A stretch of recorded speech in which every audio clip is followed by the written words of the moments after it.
Minsan napapatanong ka sa sarili mo, ano bang kulang? Ano bang mali sa akin? Yung binigay ko naman lahat pero bakit parang hindi pa rin sapat?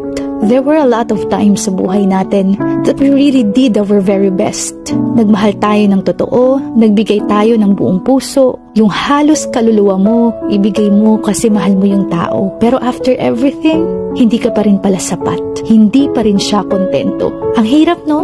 Hindi mo alam kailan ka ba talaga sasapat para sa ibang tao. Ano ba talagang kailangan para makontento? You keep on asking yourself, anong mali sa akin?